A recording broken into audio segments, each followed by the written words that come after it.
This is a production of WKNO Memphis. Production funding for Behind the Headlines is made possible in part by the WKNO Production Fund, the WKNO Endowment Fund, and by viewers like you. Thank you. The Convention Center's renovation and expansion tonight on Behind the Headlines.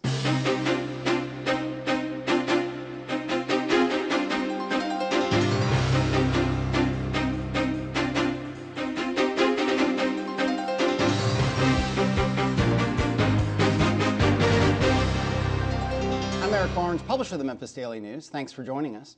I'm joined tonight by Leslie Gower from the Downtown Memphis Commission. Thanks for being here. Hello. And Kevin Kane from the Memphis Convention and Visitors Bureau. Thanks for being here. Thank you. And also Bill Dries, senior reporter with the Memphis Daily News.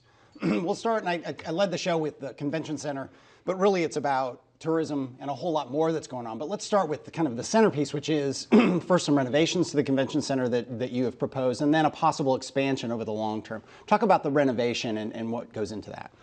Well, Eric, our convention center was constructed in 1974, and I think a lot of Memphians are very aware of the Cannon Center for the Performing Arts, which was the replacement of Ellis Auditorium.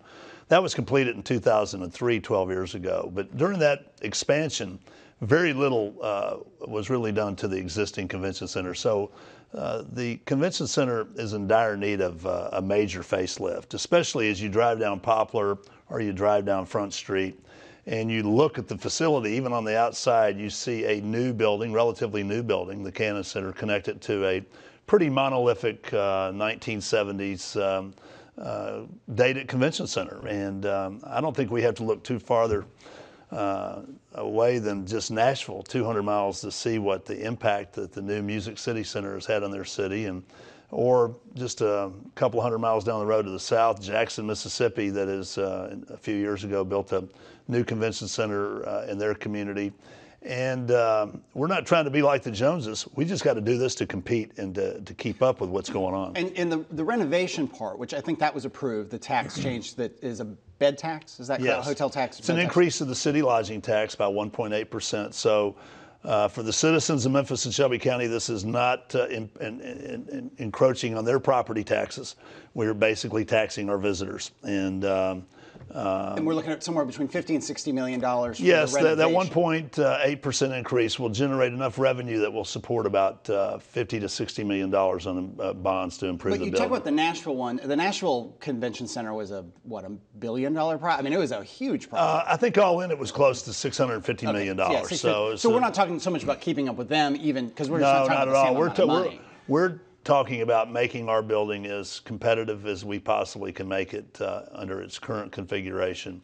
It will not be a 21st century building when we're finished, but it will look and feel like a much newer building, which is something we desperately need to do. There is, I mean, for people who've been in the convention, there's a newer part when you go in and then you end up in the old. Is it going to be more like that newer part? Yes. I mean, it's just, I can't just quite The older part will become closer to mirroring the newer part, the Cannon Center, the ballroom, and some of the breakout meeting rooms on the west side of the building. And I'll get Leslie in here in just a second. But again, we'll get to the proposed and the kind of ideas about a big expansion. Yes. That we'll get to that in a minute. So, but for downtown, for tourism, I mean, there's a lot going on in downtown, and you all see all kinds of things. But let's focus on tourism for a second.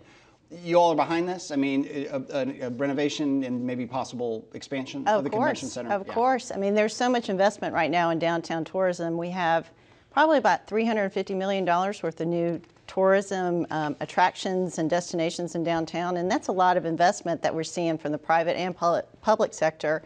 And then if you just look at how much economic impact the hotels rooms that we have in downtown generate, we have about 4,100 hotel rooms just in the downtown area that we consider downtown. And in 2013, that generated about $250 million worth of revenue for the city. I mean, that's amazing. So if we're talking about a new convention center that will bring more tourism and hopefully more hotel space, that's just going to be better and better for the city. Let's talk about hotels for a second. There are how many hotels? I mean, we do the headlines and we do the stories when they get proposed. There are a bunch in the pipeline right now, just in the downtown area. There are about 10 or 12. Is that give or somewhere in that range? Well, you know, there's not a deal's not a deal until it's a deal. Fair enough. Right. But there are at least two that are in the works. One Beal is one. Right. Central Station's another, and then we have some planned along Union Avenue. Right. So from everything from one Beale, which is the big one that will look like Beale Street Landing, part of the huge complex there, to a small, perfectly nice hotel right at the Danny Thomas in downtown, kind of right near Redbird Stadium. Yeah, and we love the One Beale project because it's vertical. And we're trying to get as many people as we can in a parcel. Right. That's our goal, density. And so when we look at One Beale, that's bringing so many people into one parcel. And then we love the Central Station project because that's a renovation of a historic building. And it's a good use for South Main because that's a residential area. And so, boutique hotel makes sense in that area. So, but what we like to see are projects that are bringing a lot of people into towers. Right. So, okay. Let me get Bill in. And that goes to, I think, some of the questions about the hotel motel projects. You really need more density, as you said, in one space, as opposed to having maybe a large number of hotel rooms that are spread out over a much wider space. That's ideal, and we're thankful that the CVB has put together this Tourism 2020 plan, which really outlined that. And they're saying the same thing that we're realizing, that we need larger hotels that can accommodate these conventions coming to the city. Let me put this in perspective. In Shelby County, we have over 240 hotels, close to 23,000 hotel rooms. We only have 19 hotels of those 240 or 150 rooms or larger. Of those 19 hotels that are 150 rooms or larger, only 5 of those are 300 rooms or larger, and only 1 of those is 500 rooms or larger. So to say that we are dominated by select service, limited service, smaller properties in this entire marketplace is an understatement. And I think if you want to push the needle, especially in the downtown area, if you want to push the needle to bring larger groups in, like the recently held National Baptist Convention or some of the other groups that come to our community through the course of the year, you need larger full-scale hotels to do that, and we're void of those. So what we've encouraged through Tourism 2020 with the Downtown Commission is a smart hotel growth strategy. Believe me, I would rather have one 500-room property than 10 100-room properties, even though 10 100-room properties is 1,000 rooms versus one property 500 rooms, because usually the larger properties have larger sales forces, they have lots of meeting space, so they become they bring business to the market versus just spreading business around. Mm-hmm. How does that work with the footprint of the convention center? Is your goal here to get those hotel rooms all around the convention center, or is your goal to get them within transportation? Well, as I said, the largest hotel that we have in Shelby County is the Sheraton at the convention center at 603 rooms. Under our phase 2, after we complete these renovations, which will take about 2.5 years, we have a larger scale, kind of comparing ourselves to the Music City Center, that type of a project, that would go west towards the river's edge, basically where the old Lone Star plant used to be in front of the Bass Pro Shop. And we have the footprint there on city-owned property to do a major expansion of something of the magnitude of, not quite as big, but of the magnitude of the Music City Center in Nashville, that would be connected to our existing convention center. And on that footprint, we have room for 2 larger hotels if we could find the hotel partners. And as I say, this is 10 plus years down the road. This is a long-term vision. But with that, we would hope to have a total of 3 hotels, including the Sheraton, counting the Sheraton as one, where we would have 2,000 rooms, quality full-service rooms connected to our convention center as we look 10 or 15 years down the road. And that's the goal here, and that's what sells. How was, I mean, I'm not going to put you on the spot exactly how that gets paid for, but let's go back to Nashville, for instance. How was that paid for? I mean, was it primarily with Tourism Development Zone. Okay. Which does what? Well, the Tourism Development Zone captures all the incremental taxes that is generated within a geographical footprint for use of a particular project. So in Nashville, they use the TDZ. In Memphis, we use the TDZ for the Bass Pro project. Right. And so that would be off the table for this convention center? Well, for right now, but remember, they're already 4.5 years into paying for those bonds. So that's why I'm saying this is a longer view, 10, 12, 15 years down the road, because what will happen, the FedEx Forum is now 10 years old. And so these bonds are going to be paid for. And to our viewers, these are hospitality-related revenues. These are not general fund revenues. Yeah. So these are hotel taxes, car rental fees, tourism development zone proceeds. So these are all, revenue streams that are generated by our visitors for the most part. And it's important though, because people watch the show are kind of into these things, and they do follow TDZs and the taxes. And one, I think people want to know that, wait, am I going to be paying for a $500 million convention center in 10 years? Two, are we double dipping? I mean, aren't we already paying for Bass Pro? Aren't we already paying for FedEx? So it's good to slow down and we are, but those things are being paid for Yeah. every single year, and different bond schedules get Right. paid off at different times. Okay, and I interrupt you. In Nashville, I think the state put in a fair amount of money, if I'm not mistaken. Not really that They didn't? much. Okay. I mean, it was during the recession. I think they got some stimulus money because it was job-ready programs back in 2008, 2009, 2010. But, for the most part, they're paying for that with hospitality revenues. Okay, Bill. So talk about the site that we're talking about long-term, of course, because there are a lot of interstate ramps that are around there, and the renderings on this really kind of put all of that in perspective. Well, they do. And, it's not uncommon. If you go to the largest convention center in the country, which is McCormick Place in Chicago, there are 3 railroad lines running underneath McCormick Place. There's an interstate ramp. There are roadways. In Seattle, Washington, they have an interstate exit ramp that goes right through the middle of the Washington State Convention Center in Seattle, Washington. So it's not uncommon for these big public facilities to span interstate exits or train tracks or roads. In fact, our Cook Convention Center now spans over Front Street. The main hall of the convention center is sitting right on top of Front Street. You would drive, people drive under it every single day. So this plan calls for going across the railroad tracks, across Front Street, across the I-40 exit ramp on Riverside Drive, and does allow us to go up in the air. Because remember, the way the soil conditions are in downtown Memphis, you got to bore so deep to hit bedrock anyway. Mm-hmm. At that point, the incremental charge is just the stilts or the supports to get it up even, another 20, 30 feet up in the air.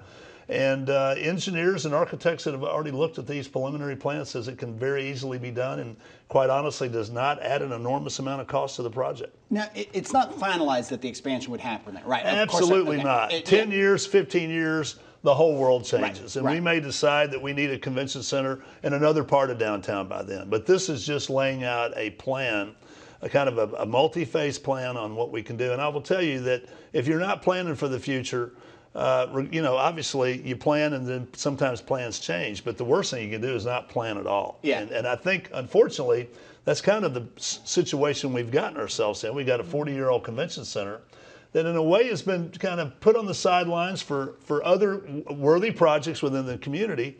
And I think that lack of planning kind of has us in a desperation situation right now where we've got to improve our convention center. That's all there is to it. But you said, the plans could change, but I've heard from developers downtown that they'd like just some certainty, that we think, because part of what has happened, a number of developers have said to me is people are sitting on land. So there's land to the, what would that be, the south of FedEx Forum, just big vacant plots of land. As you're coming down Union into downtown on the, what that be, the south side, kind of across from Redbird Stadium, there's a big vacant land there. And just some people would say those people are just speculating that that would be a big enough site for an expanded convention center and it might go there. Well, we did look at that. We actually did look in 2010, a study was done. We call it the Hunden study. It was Rob Hunden out of Chicago, a convention center consultant, came in and looked at our situation and basically outlined some opportunities or some options for us to consider.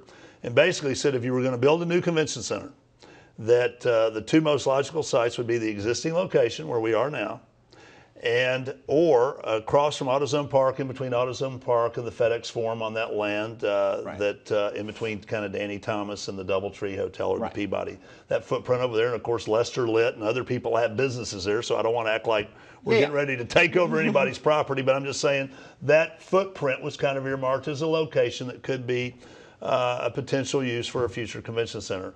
I will tell you that since then we have settled on, and not settled in a negative way, but we have said if we can improve this convention center and make it very competitive the way it is now, it would be more reasonable for us in the long term to expand where we are instead of going to a totally different location and had to find a new use like we had to do with the Pyramid. for our old arena. Right, but that gets to, I mean, do you hear that? I mean, from the Downtown Memphis Commission point of view, would you like some certainty? Again, separate from when it's going to happen and the caveat that things change, but that some of those big plots of vacant land that, you know, people can just say, they stop waiting. Oh, yeah, You well, know, yeah, I mean, you know? that's the way to, I mean, if you look at the pyramid, that in the Pinch and what's happened there, that's the same thing. You know, we've had people there who've been very patient, wanting to know what was going to happen with the Bass Pro Shop, what it's taken so long. And so, yeah, there's always, we always want confirmation of what's happening, but that's just the nature of the market. I mean, you can't. But does this bring some more certainty, do you think, that they've got kind of a sketch of a plan? Oh, yeah, now, I mean, yeah, I agree. It's good to see something in a paper, on book, and a plan, and this is what we want to do, and having that direction definitely helps. Right. Let's segue into some other kind of tourism and downtown sort of issues. And you mentioned the Pinch District. So, I mean, there's a couple things going on. One is that Bass Pro's open. Right. The people who said it never happened, it is actually happening. Right. They're exceeding their numbers, at least so far, and so on. The other thing is, and we're taping this a little bit ahead, but Robert Lipscomb, all of that going on. And by the time this airs, I don't know where it is. Other than Robert Lipscomb, it looks like it is not going to be involved anymore. What happens with the Pinch? What is next for the Pinch? I guess we'll see. You know, that really depends on the market, and you know, I think that this you know, what's happening with the convention center is going to play a big role in that. We know that there's some hotel interest in that area. I'm hoping that you know, there was a plan for that area, and I'm hoping that something can gel for that area that makes sense. So it's not just a piecemeal sort of approach to the Pinch. But and who is? Maybe it's just the individual landowners, but at various points the city, and I mean, we can go back through the files and say there were times when the city was going to create this whole district there. They were going to maybe take some properties, and I don't even, I follow this stuff pretty closely. I don't understand who is, if anyone, from a governmental point of view, is spearheading development there. Let me address that. There was a meeting at Mayor Wharton's office just a few weeks ago. He asked Chief Administrative Officer Jack Sammons to kind of spearhead a project to look at the options and the opportunities with the Pinch. I think if you look at the north end of downtown, you've got St. Jude, which has done just amazing things and continues to expand and just do marvelous things on their campus. You have the Uptown project, which turned out to be taking a pretty tough part of our downtown community from a residential standpoint and transform that into a shining example of kind of urban redevelopment and what you can do housing-wise with some pretty distressed areas. And I think Uptown's been very successful. You got Harbortown, arguably one of the best neighborhoods in this part of the region, and the success that's going on there. Now you have Bass Pro, which was 10 years in the making, and granted that was a long 10 years. But Bass Pro seems to be off to a great start, and as you said yourself, so far it's exceeding everybody's expectations. We have the convention center that obviously we're hopefully going to do some improvements on. So right in the middle of that, you've got kind of squeezed in between all these successful things is the Pinch District. And, you know, obviously the pyramid was dark for a decade, and that hurt the Pinch. Well, now the pyramid's not dark anymore, and you've got all this great synergy around there. Not to mention the largest hotel in Shelby County, the Sheraton, at 603 rooms. So I think that the city will come forth with some type of a framework or I don't want to say a plan like the city's going to buy all the real estate and develop it themselves. There's individual owners there. There just may be, you know, a plan that's put in place to improve the streetscapes and to make it more desirable for people to develop down there. But I think now that Bass Pro is off and running, and remember, it's only been a few months, so you got to give these things time. And but I think you're going to see some positive things happen in the Pinch. I mean, I don't see how the Pinch can fail when you sit around and look at everything that surrounds it. So I think better days are ahead for that, and I think we'll be hearing some opportunities on that in the coming months. And right now, isn't there a pause on approving any projects? Well, there was a moratorium that was placed on by the city council because I think one of the landowners down there, and I think even some of that has been kind of misunderstood,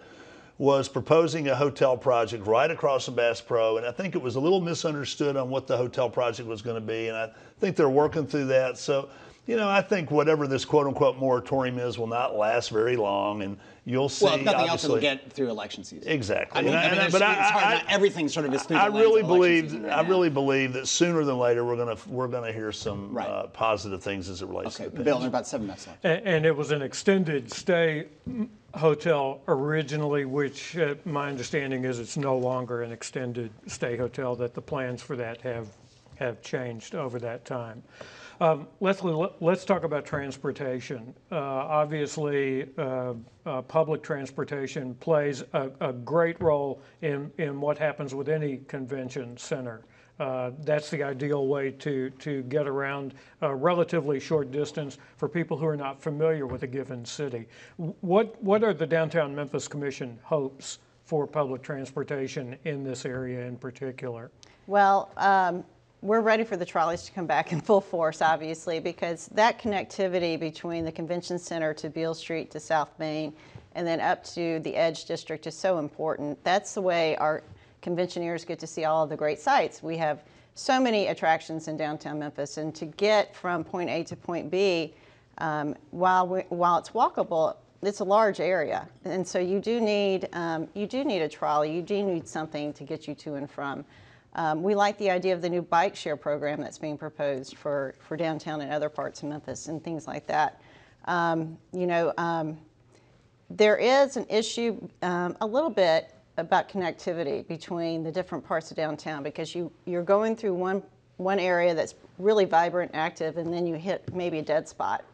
And so directing those tourists through those spots is really important, and transportation does play a big part in that. So we're ready to see some trolleys dinging on Main Street again. We miss the trolleys. Yes. The vintage trolleys were a very popular amenity, not only for locals, but for our visitors from all over the world. And, over 1 million people a year rode the trolleys. A lot of people don't realize it. And Ron Garrison says he could almost double that. You could double that. The relatively new. Yeah, what happened with the trolleys is that they became unreliable. Forget about the couple of fires that they had, which obviously pulled them off out of service, but they were becoming unreliable.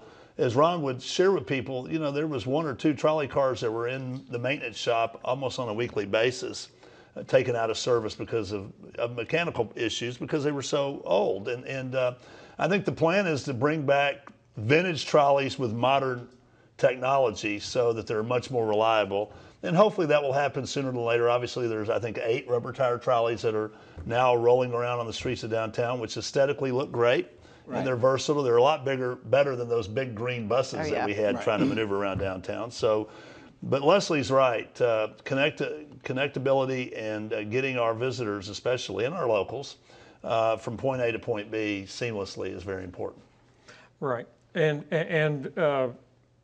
I think it's important to point out that in terms of visitors, it's not enough to hand them a map when they come here. You have to let them. You have to enable them more so than teach them with this. Well, I'm talking. We're based downtown, so I eat downtown. My coffee shop, I won't give any advertising to. He just talks about how his business went down because tourists would take a trip on the trolley, go by and go, oh wait, there's coffee there. Let's get off, and we're going to go get coffee. I mean, that dynamic that if you live in Memphis, you may not think about, but for the visitors, you do. Right. Let's, as I lose my voice here, excuse me. Mud Island.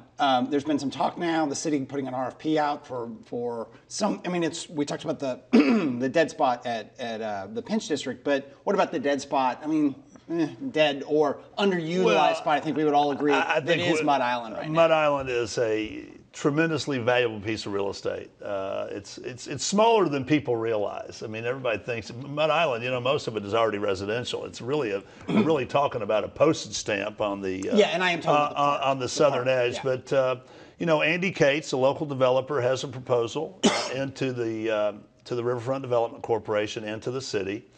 The RDC now is taking RFPs to see if there's any other interest in private developers or potentially of a private-public partnership to look at the future of the southern end of Mud Island. Once again, going back to, like we said just a few moments ago in the Pinch District, I think you're going to see an interest there. And we already know we have interest from Andy Cates, and I think everything that the the Cates have been involved with have always been first-class developments and first-class projects all over this country. So they're really good business people, and they're good at what they do. So I think you're going to see some, once again, in the next, I don't know if it's a few months or by next spring or so, I think you're going to see some real positive, exciting developments as it relates is that to. the answer? Would you all see? I mean, whether or not it's Andy Cates, but that some kind of public-private. We need some private in. I think so. I think so. I mean, I think anytime that you can leverage private dollars to do something special, that's what you need to do. Right. And right along the riverfront, we have so much activity going on. We have the Bass Pro Shop. We have Beale Street Landing, soon to be Harahan Bridge. Harahan Bridge is going to be huge for us. The main-to-main connector. Right. I mean, the whole Charlie McVane vision is something that the Downtown Commission has worked so hard to spearhead and to support. And I will tell you, that's going to be one heck of an amenity for all the citizens of this region, much less our visitors from around the world, to be able to cycle or to walk or to jog across the mighty Mississippi River. I'm a lifelong Memphian. I've never walked across the Mississippi River except going out on the Mud Island, crossing the Mud Island monorail halfway across. So, I mean, that is a wonderful, wonderful amenity that people are going to get to take advantage of. And then ultimately, we had the Greenway people, the Wolf River Greenway people. No question. All that connects up. And again, the people who've been on the show talking about if you have a 50-mile bike path, I mean, whatever it is in any direction, you become a tourist destination. That's right. So I think that's in part what we're after. Do you know this? I'll put you on the spot. We only have 30 seconds left. On the Mud Island, will there be government incentives? You all have a financing arm. Is there any talk of that at this point? Not yet. Because I'm sure there are people like we're talking about incentives. I think all that's to be determined. All that's to be determined. Okay. Thank you both for being here. Thank you. Thank you, Bill. Thank you for joining us. Join us again next week. Good night.